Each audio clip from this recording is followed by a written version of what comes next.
This is the story of the Tigger movie. You will know it's time to turn the page when you hear this sound. Let's begin now.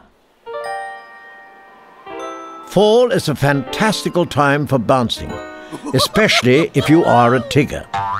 On this fine fall day, however, Tigger could not find anyone to bounce with him. Pooh was too busy.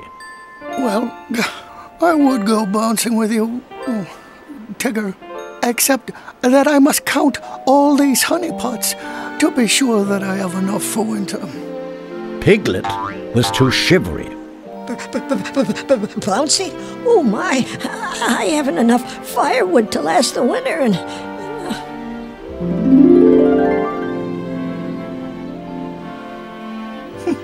I wonder what's up with all this winter busyness.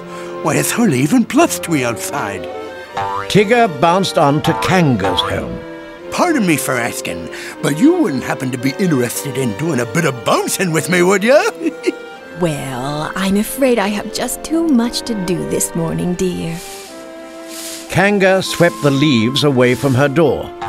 Tigger bounced away. I wonder why nobody wants to bounce with me.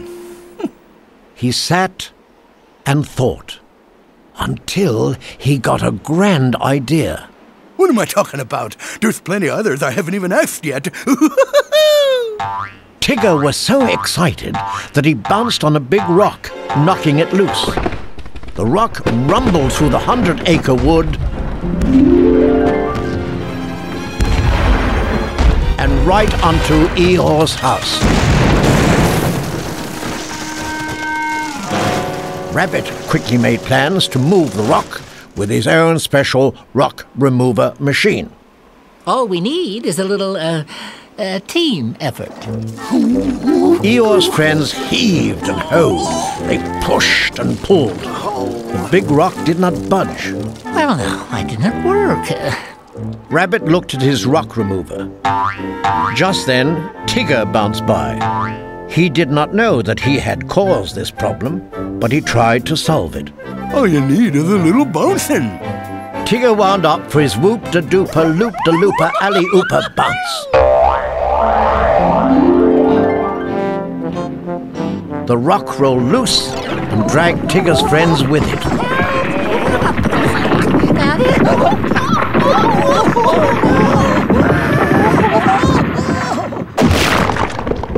Now that that's out of the way, who's up for a little bouncing?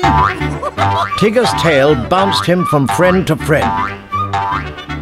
Rabbit was in no mood for bouncing. Just look at my rock remover.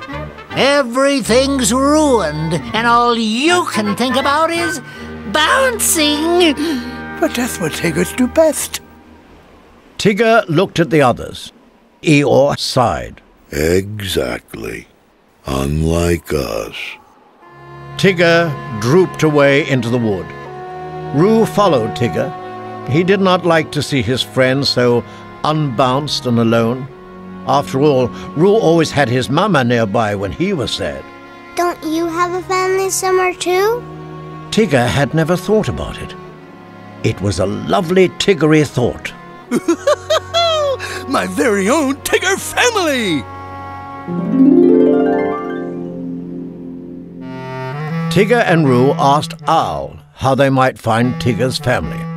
Owl talked for a very long time about his family. Finally, he answered their question. Anyway, if I may go out on a limb here, I would first and foremost suggest for Tigger that to find one's family, one must first look up one's family tree. My family tree! Why didn't I think of that? Thanks for the tip! Tigger bounced out to search the wood. Roo bounced after him. Hello! Other Tiggers! Come out, wherever you are, or aren't! Tigger bounced from tree to tree. No Tiggers answered. Tigger and Roo walked quietly back to Tigger's house. Tigger looked around. Maybe I've been going about this all the wrong way upside down. Maybe what I need to do is find some sort of clue as to where are their whereabouts. Roo tried to help by doing the whoop-da-dooper bounce.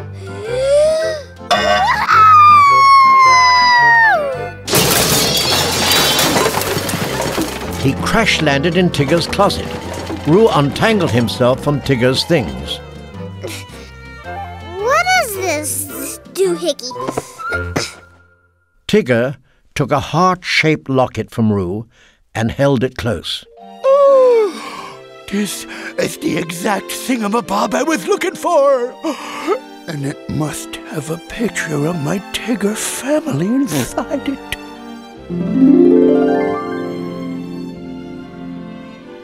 But when Tigger opened the locket, there was no picture inside. How am I supposed to find my family now? Roo looked at the things on Tigger's desk. Why don't you write him a letter? Tigger wrote a letter and watched the wind carry it away. Now there's nothing to do but wait. Tigger and Roo waited for an answer as leaves fell around them.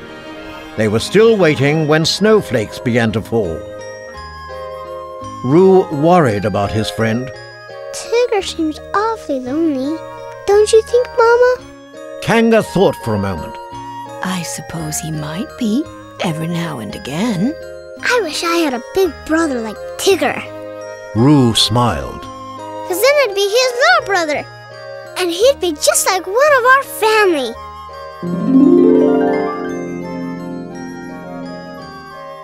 But, Roo, dear, Tigger is one of our family.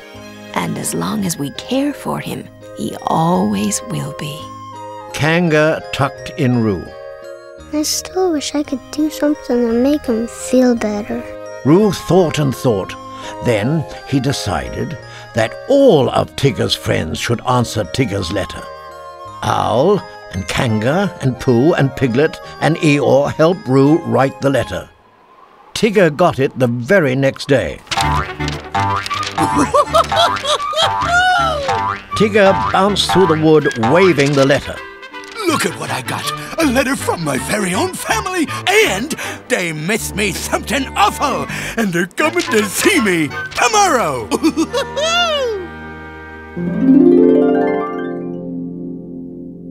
Tigger's friends had not written that in the letter, but Tigger was so excited they could not tell him.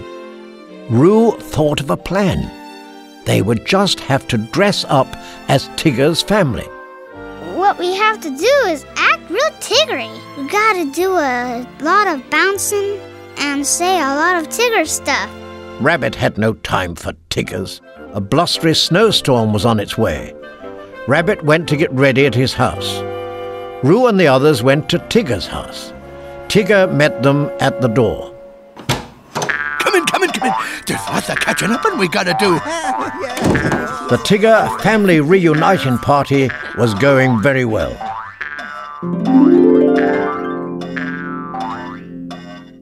Until Roo tried the whoop-da-dooper bounce. His mask came off as he landed. Tigger pulled off the others' masks. Oh, now I understand. It was all a big joke. Well, that's all right. 'Cause somewhere out there, there's a Tigger family tree full of my real Tigger family. And I'm gonna find them. So, TTFE. Ta-ta forever. Tigger left the party in a huff. His friends felt just awful. As they quietly began to clean up, the blustery snowstorm arrived. Roo turned to Pooh. We gotta go find him. We just gotta. Pooh tried to be helpful. What we need is... Think. An exposition. Far ahead of them, Tigger stopped his search. The biggest, hugest, and most gigantic of striped hippity tree in all the entire 100-acre woods. My family tree! I found it!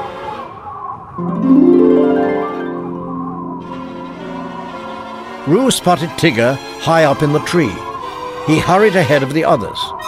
Tigger! See! Roo! Down here! Tigger! Tigger could not hear Roo's voice in the howling wind. Tigger saw a group headed toward him, though. It looks like the whole family is finally here!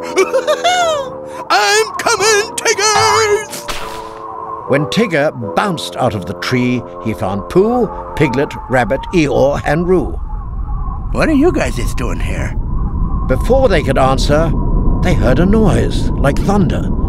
Piglet moved closer to Pooh. Is that a rumbly in your tumbly, Pooh? It wasn't. It was the rumbly of a tumbling snowslide.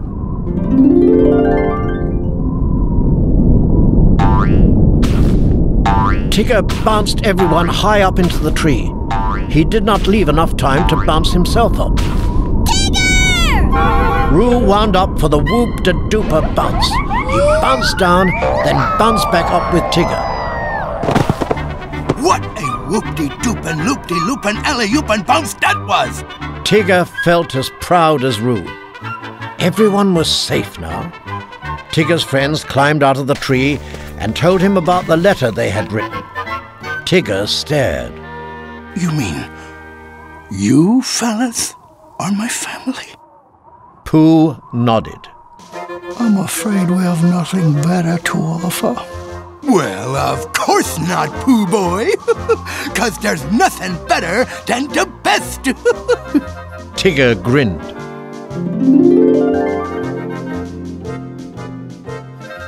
To thank his friends, Tigger gave each of them a present. Last of all, he gave the locket to Roo. Only the best from my bestest little brother. Then Tigger remembered something. Wait half a minute. We still need a family portrait to put in it. And Tigger gathered his friends for a family picture.